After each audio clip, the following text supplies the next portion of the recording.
সূত্রপাত ছিল আসলে গতকালকের একটা ছোটো একটা ঘটনায়। গতকালকে ঢাকা কলেজের একটা স্টুডেন্ট, সে হচ্ছে সায়েন্স ল্যাবরেটরি এখানে আসে, তাকে অনেক কিছু সিভিল লোকজন ছেলেপেলে ধাওয়া করলে সে ওই ফুটওভার ব্রিজে ওঠার সময় পড়ে যায়, তার মুখটুক একটু থেতলে যায় এবং তাকে কিছু মারধর করার কারণে এইটা একটা সূত্রপাত ছিল। ওরা ধারণা করছে যে ঢাকা কলেজের স্টুডেন্ট মনে করতেছে এটা হচ্ছে সিটি কলেজের ছেলেপেলেরাই মারছে।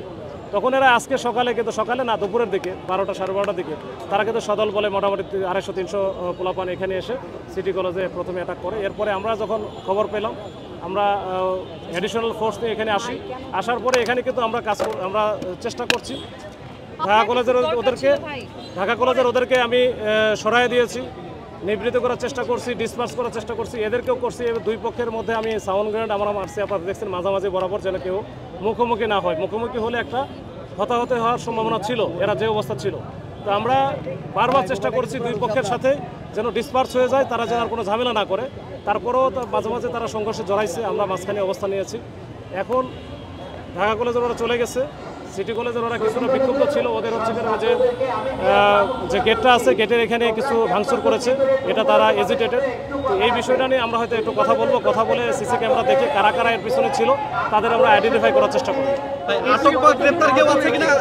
এই মুহূর্তে গ্রেপ্তার কেউ নাই, আর আমাদের কিছু আহত হয়েছে, আমাদের পুলিশও আহত হয়েছে।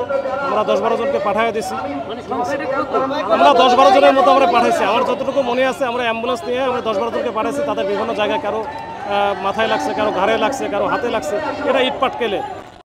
পুলিশ সদস্য আহত আছে কিনা? হ্যাঁ, 10-12 জনের মতো আছে। হ্যাঁ, ওদের সাথে আমরা এই কলেজ কর্তৃপক্ষের সাথে আমরা কথা বলতেছি, প্রিন্সিপাল আমাদের সাথে অলরেডি কথা হয়েছে। ওনারা এই ছাত্রদের ভিতরে ঢুকে নিয়ে যাবে, তারপরে আস্তে আস্তে পরিস্থিতি স্বাভাবিক হলে আমি হয়তো কথা বলে যাব। প্রতি সপ্তাহে এই ঘটনাগুলো ঘটছে, এই সময় আইন শৃঙ্খলা পরিস্থিতি অবনতি হচ্ছে। তো আমরা একটু জানতে চাই যে সমাধান আসলে পুরোপুরি সমাধান করা সম্ভব কিনা? এই সমাধান করলে আমরা এক পক্ষ পারবে না, এটা আসলে দুইটা কলেজ কর্তৃপক্ষ বা যারাই আছে এই দুইটা কলেজ কর্তৃপক্ষ লাগবে, সাথে আমরা তো মিডিয়া হিসেবে কাজ করব।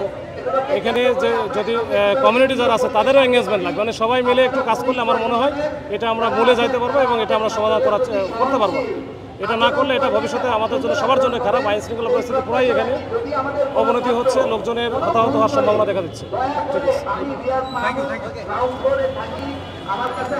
For more updates, follow us on Facebook, subscribe our YouTube channel, get the latest update on www.daily-sun.com.